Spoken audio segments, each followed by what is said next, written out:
I am Ryan Bean. And I'm Elena Sweetser. Welcome to Casual Conversations Podcast.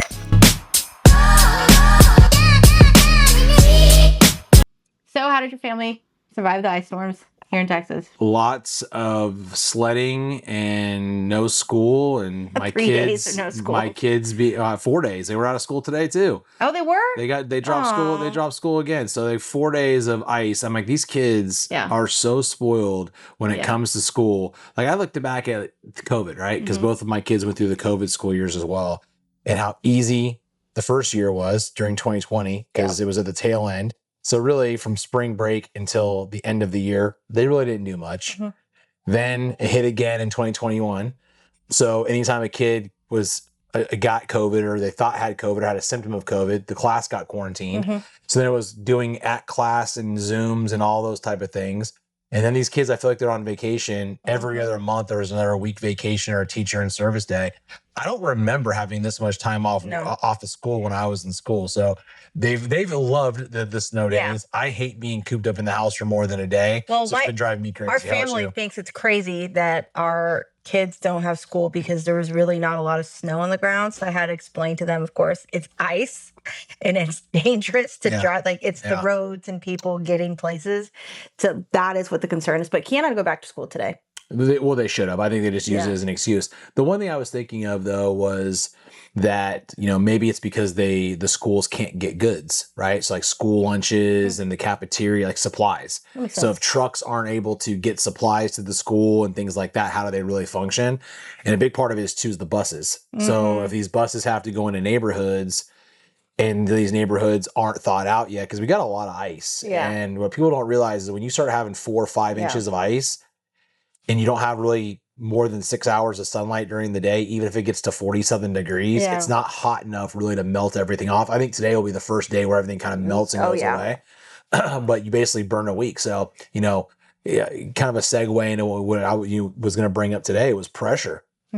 And starting out the year, with already a softer economy, and then a slower sales month for us, and then you lose 3.5 days essentially of shipping days. It's not going to be a very good start. So I'm going to have a lot of work to make up for in Q1 to even just salvage a somewhat decent quarter. I feel you. I mean, we had a list one last Thursday because it was a situation where they did put the cart before the horse, and they found the house first rather than us getting their home ready to list. So we kind of had to rush the process to list it.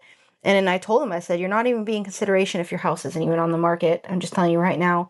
Well, they didn't get the house, so we still had to list it. And that's when all the storms hit. So we've lost a whole week of showing. So it's 7 days on the market for no reason. Well, I mean, the only thing you got to look at is that everyone you compete against is dealing with the same deals, right? So the same situation. So you got other realtors out there. So it's not like they lost a week of competition, but you lose again, just delays. And, everything gets delayed by it, but just you start thinking about, okay, I'm already 1 month into the year, which is crazy. The first month of the year is already over tomorrow. And you got 2 months left in the quarter, and then you're going, okay, 30%, 25% of the year's over. February's already what? Sunday? Sunday? I know. And it's another month. Like, I feel like we just got done with Christmas. And here we are having a conversation about how we're going to finish out Q1, and we're finishing out Q1 in a massive hole.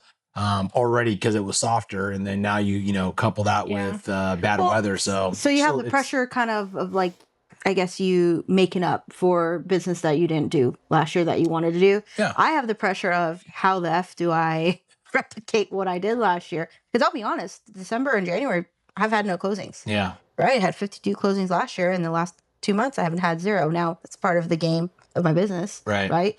I have just put one under contract. We're have buyers, we have listings coming on, so I know eventually things will pull up again, but I've already accepted that my Q1's not going to be the best. No, and like I said, all you could do is look for, okay, what can I be doing in this downtime? What can I be doing to my processes? What can I be doing for my team? What can I be doing behind the scenes to kind of help prepare for a February and March to at least recoup, right? So when you look at the amount of sales days, like my business is a little bit different than yours, right? Because it's a daily deal. Like we look at our daily sales, our daily profitabilities, what gets shipped out to on a day, what are our what's the production schedules look like for our customers, all those type of things. So we're forecasting a lot of stuff out. Well, then when you have delays like this, it's not you just lose the week, because like in the construction, it's still super cold right now. So even though we're coming out of it and the roads are open, it delays everything from a construction standpoint. So now everything gets delayed 1 week, 2 weeks, going into 3 weeks. That's a real problem. So now everything that was supposed to be completed this month may not even be completed till either the end of February or going into March. So that's a real problem. So we got to figure that out. So yeah, you have the pressure of your team's looking to you. I'm the leader, right? So, okay, what are we doing? And like I've said before, being a leader has its perks, but it also comes with a great deal of responsibility. It also comes with a great deal of pressure and stress, because there's no one, I'm not looking to anybody. They're all looking to me, right? So when we charge this hill, I'm the first one charging the hill, right? And you look back and you got a team of people behind you. There's no one in front of me, right? So I have to try to figure out making the right calls to make sure that my guys are set up for as much success as possible, because it impacts their livelihood, right? It impacts how they pay their bills. And I mean, I get that 100%, because now I have I have Rachel, who's an agent, selling agent on my team, and then Savannah, she's more of the admin TC. She'll do deals here and there, but she's not going out hunting for deals. She likes to be behind the scenes. Right. But now I have my husband.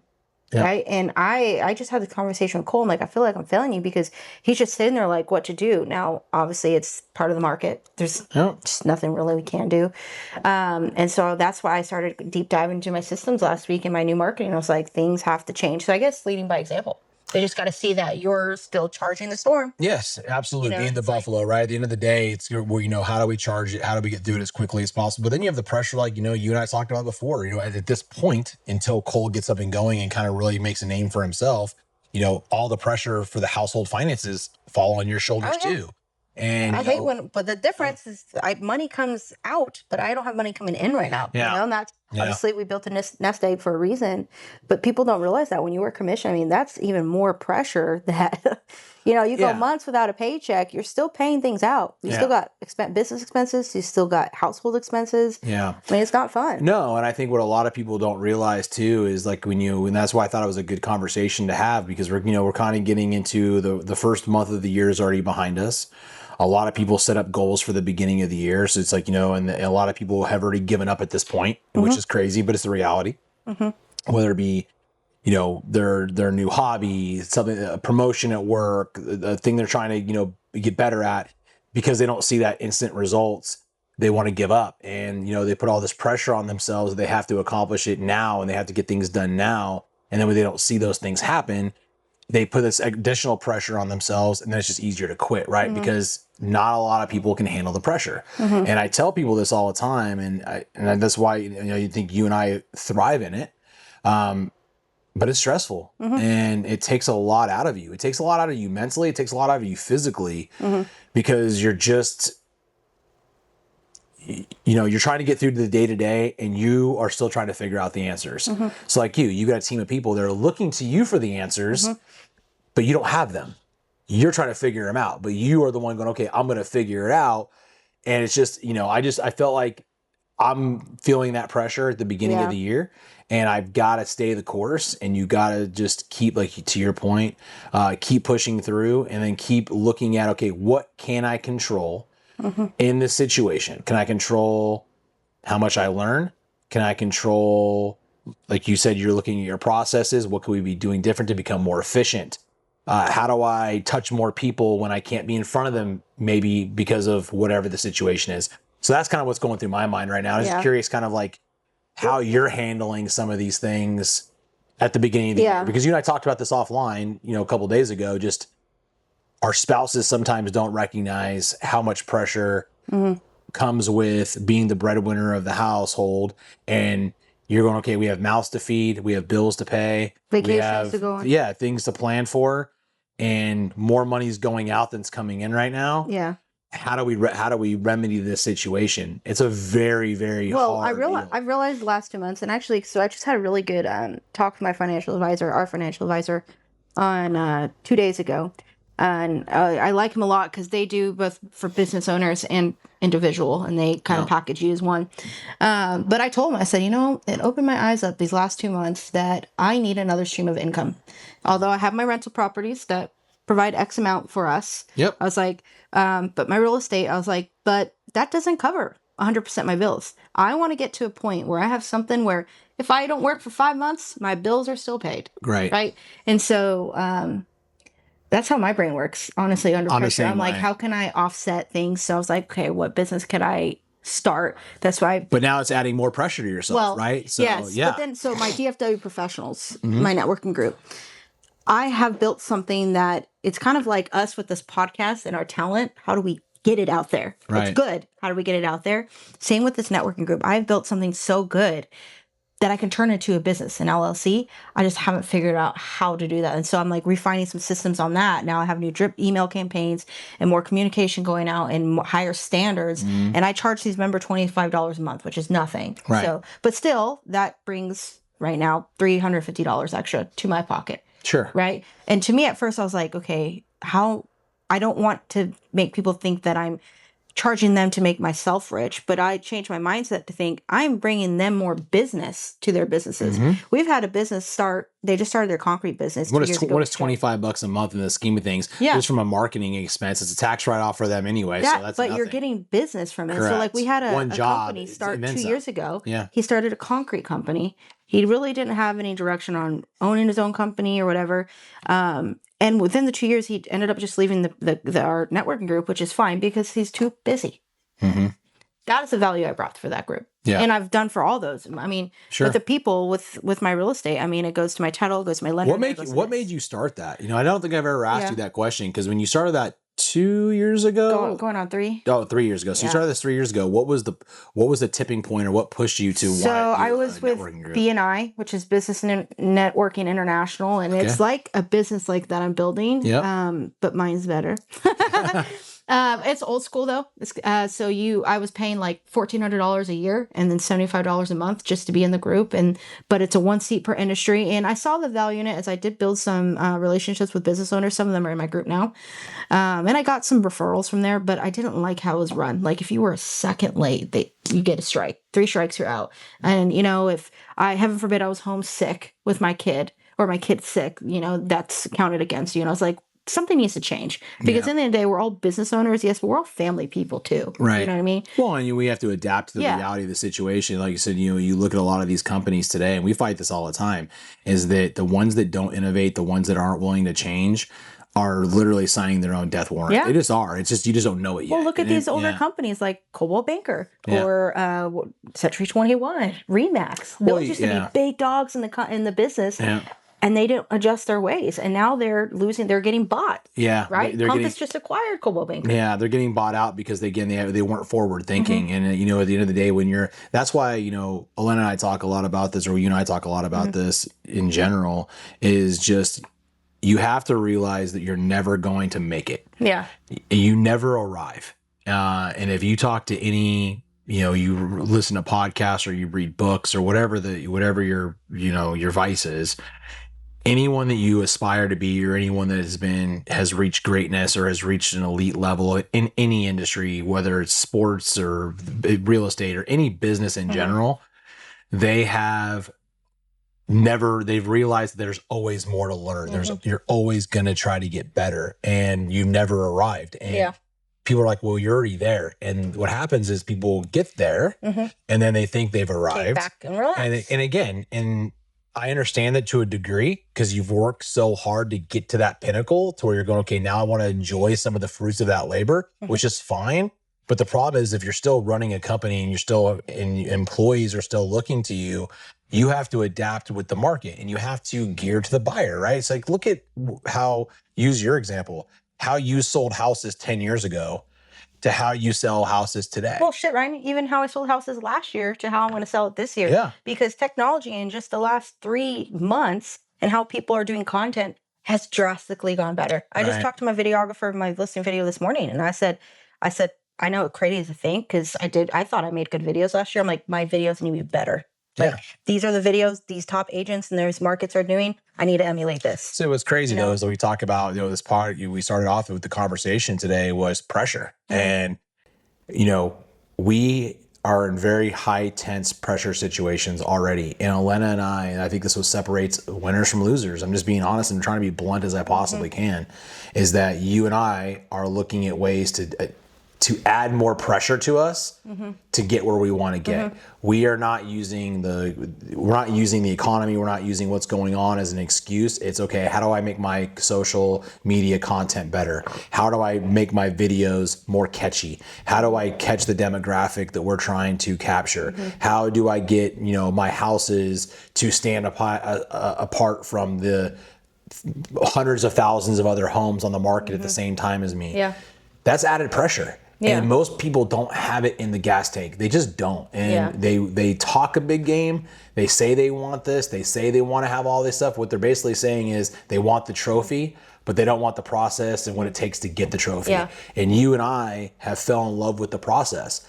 And we bitch and moan about it. Well, I think we obviously have, because we're always driven that way. And I think my wife hit it on the head a long time ago, because I would come home and I would complain about the amount of stress I had at work, and I'd walk in and just felt like I was on an island by myself. And you get isolated when you're the team lead or the leader, whatever phrase you want to use. When there's a group of people that are looking to you, just like your family is and your team is, you complain about taking that on, but you couldn't have it any other way, because you'll never be a follower. You never can go work for somebody else. You never could go follow somebody else's vision.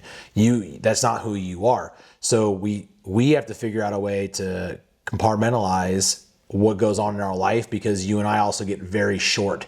And with that pressure, with that stress comes a short temper.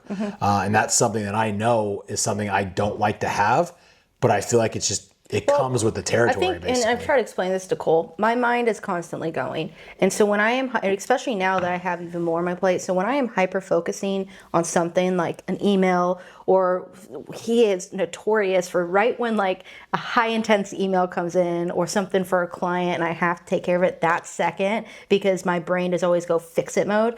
He always walks in and asks something like, what am I cooking for dinner? I'm like, and I freak. And I'm like, what? You see me in my office, the door is closed. I don't care what you cook for dinner. We can have PB&Js for tonight. Like, I have to take care of this.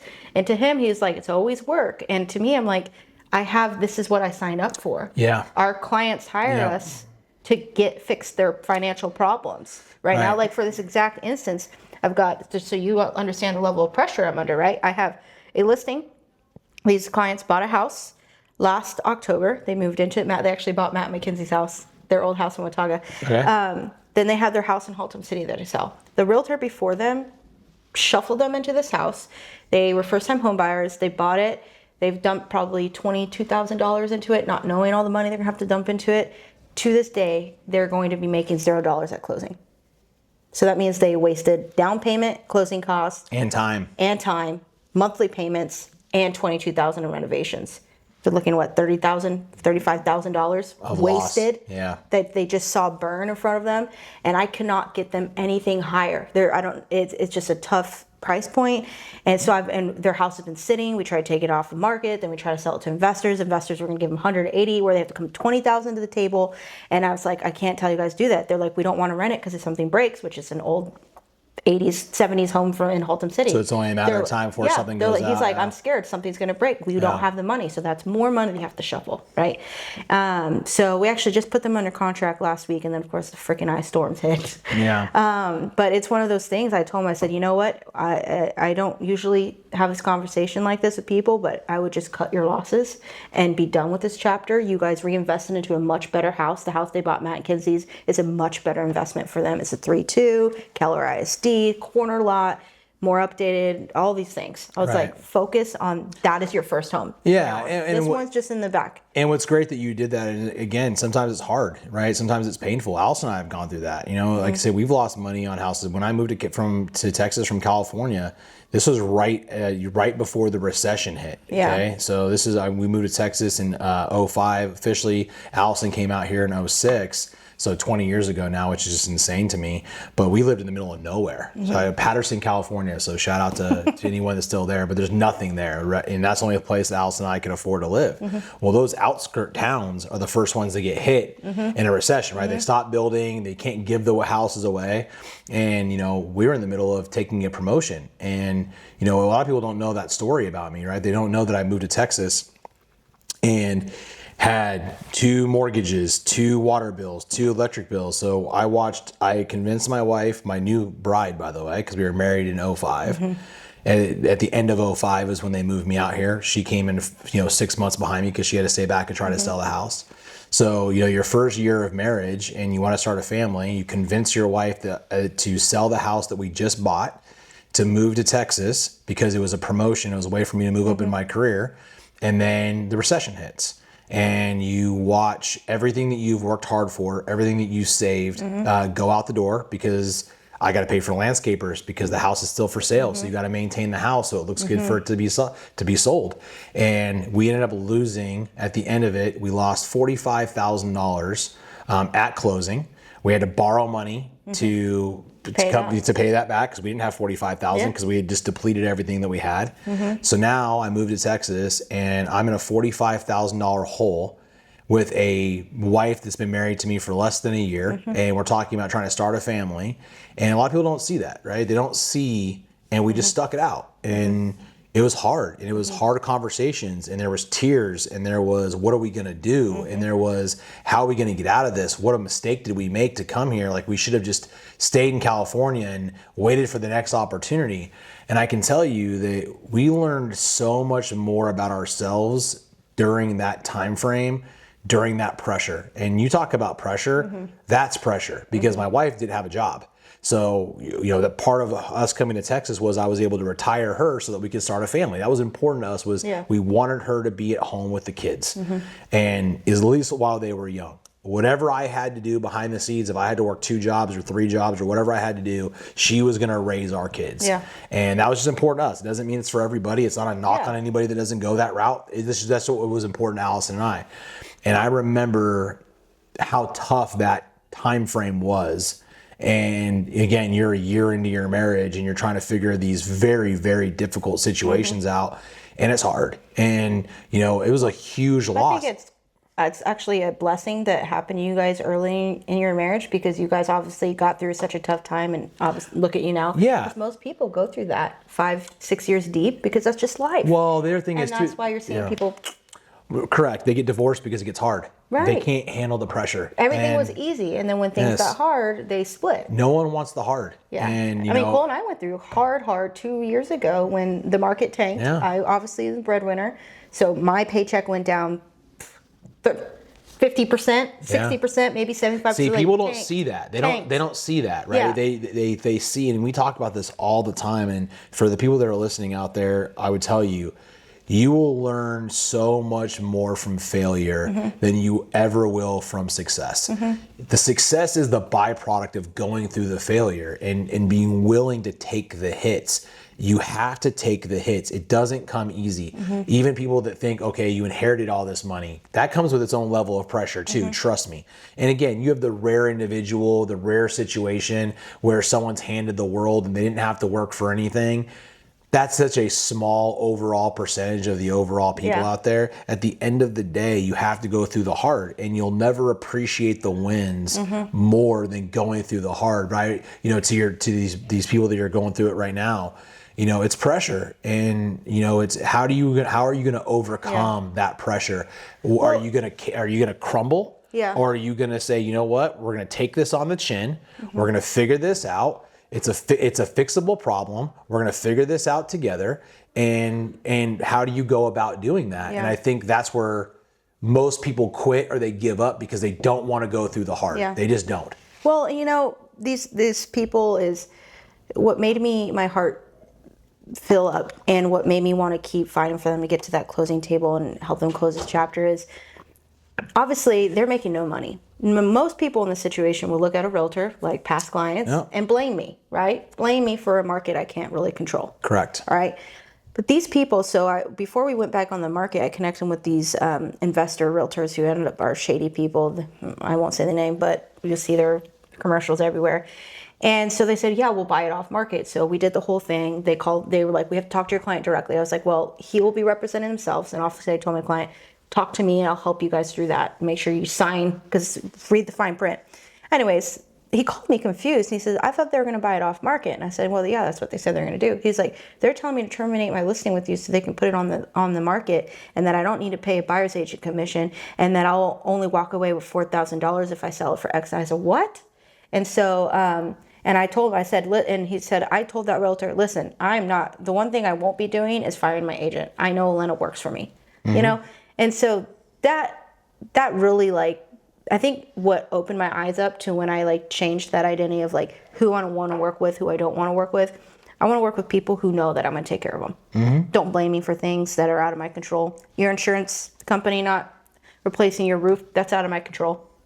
You chose that insurance company, you know, like right. I can't just jump into their system and be like, approved, you know, things like that. And so, that it's just, those are the type of people that I enjoy being under pressure for. Yeah, but you put yourself, again, like what we just talked about, when you talk about the podcast in your real estate business that's slow, and then you made the decision a few months ago to have Cole quit his guaranteed money and his guaranteed health benefits and his guaranteed going salary. Into a slower time of the year. Going into a slow time of year. But you also looked at it as, okay, what better time for Cole to learn, right? Because at the end of the day, Cole can now research and he can learn from your mistakes, and you can help guide him because you have the time. Well, I'll tell you, it's been a learning curve with him, because there's times that, he's like, he wants me to teach him, and it's more of he wants me to not do it for him, but present it for him kind of thing.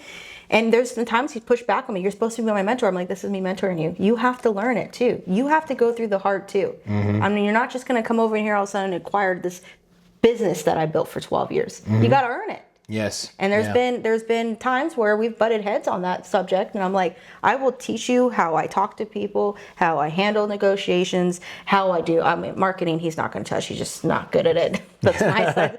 Like, he knows I am the marketer in our business.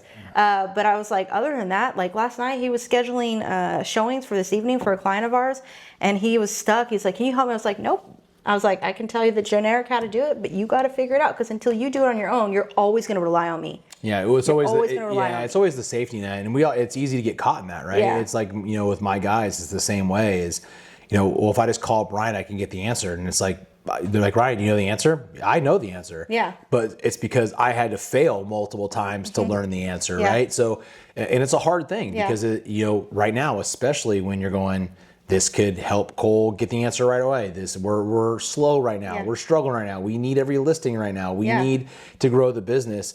But you're self-aware enough to realize that that's not going to do anything for you long term. Yeah. Short term, it solves a problem. It puts a Band-Aid on the problem.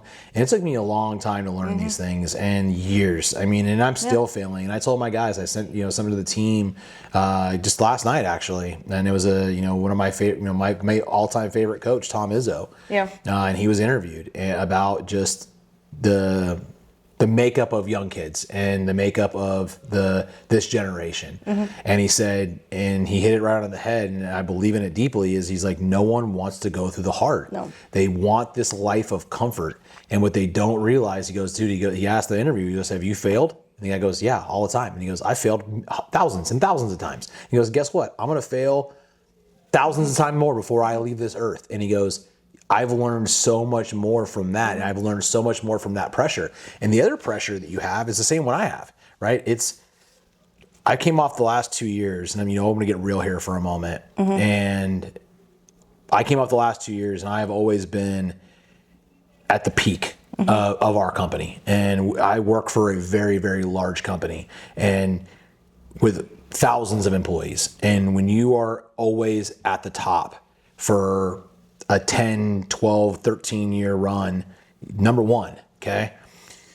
And you realize after going through a tough time and losing business and losing people and rebuilding, in all of these things is everyone's a fan of you and everyone gives you the pat on the back when you're winning. And you're forgotten about really quickly when things go down. And the last few years, when we've been very open on this podcast, I've talked about it numerous times, even though individually I've performed to a pretty high degree, my team has not. And I'm not viewed on what I do individually anymore. I'm viewed and I'm graded on what my team does. Great, Ryan. We all know you can sell. We all know that you can build a business individually. Can you get a team of new people? So think about Cole. Cole was on my team as well, also very green. Everyone on my team, with the exception of one person, is at what Cole's level was. Can I take and mold and rebuild from the ground up and make all of these people be successful? Now you're valuable. So when I look at the last couple of years, I know I've turned a corner mentally because it's all been about their success. Have you done a deep dive with your good old buddy ChatGPT? I haven't yet. What? Well, the reason why is you're dealing what I've experienced being a team lead is you're always dealing with different personalities and different life people and their different.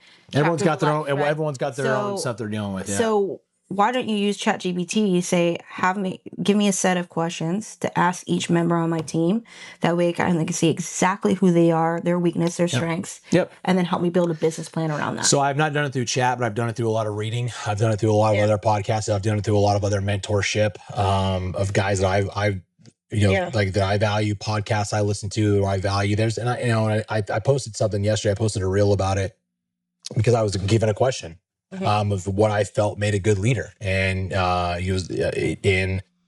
was very open about it. And I believe in those things deeply. And I had heard that comment years ago that said, "Great leaders are great students of leadership," and I always stuck with me because I've always looked to my mentors. Dan Besson, shout out again. I've mentioned him. Numerous times because I just always thought he was very intelligent. I thought he was always trying to be better. He was always a student himself. He was always trying to follow people that he led. And the teaching part of it has become so much more of who I am now and how much more fun I'm having with the job, to be honest with you. But I've been in a couple years of failure. So what you just said is spot on. Is you have to find how every individual on your team ticks. Some people want more vacation. Some people want more time with their family. Some people want more money. Some people want title. Some people want the accolades. Some people want the rah-rah. Everyone's motivated by something different. So yes, to answer your question, I have not done it through chat, but I've definitely done it through that. So I've reached out, I've had one-on-one conversations that I do weekly with my team. And the reason I do it that way is because I want them to always know that there's always that human connection with me. I just don't have the gear of separating the business from the personal side. And most business leaders and most guys that I've looked up to and most mentors I've had in the past have always told me that's the biggest mistake you can make is getting too connected with people. That's just who I am. And, I've come to embrace the fact I'm always going to connect with my people. I would say, I think that's the corporate way of thinking. It's business and not people. And that's why you have so many people who are in corporate who are so unhappy because they treat them like working soldiers. And I just won't be that way. Yeah. Right? And I won't be that way. So I disagree with that. I disagree with you as well. That's what I'm saying. That's why I now, like Rachel on my team, she is very involved mom. She is a very involved mother. And that's why she attracted to my team and reached out, and she was like, what you do, how you do your business, and you're so present with your child. I want to run business like that. Because the previous team that she was with, she was hopping on calls from 7:30 11 making cold calls. That was misery to her, right? She's like, I want to be with my kids before they go to school. Well, and at the end of the day, you have leadership that doesn't truly care about you, right? And but that's how he ran his team, right? These are the calls. You have to hop on at 7:30 and finish till 11. And they do large volume, but they're team members from 7:30 11. That's all they're doing. Yeah. And and they're robots, and that doesn't fit certain personality. I would be miserable. I would too. I would be miserable. Well, and so with her, I'm like, okay, she doesn't need to sell a volume that I sell. She wants to make a certain little bubble to support her family, go on a few more vacations, buy her family some nice things. And so it's really adapting to, okay, I'm not going to rely on her to be my biggest hitter.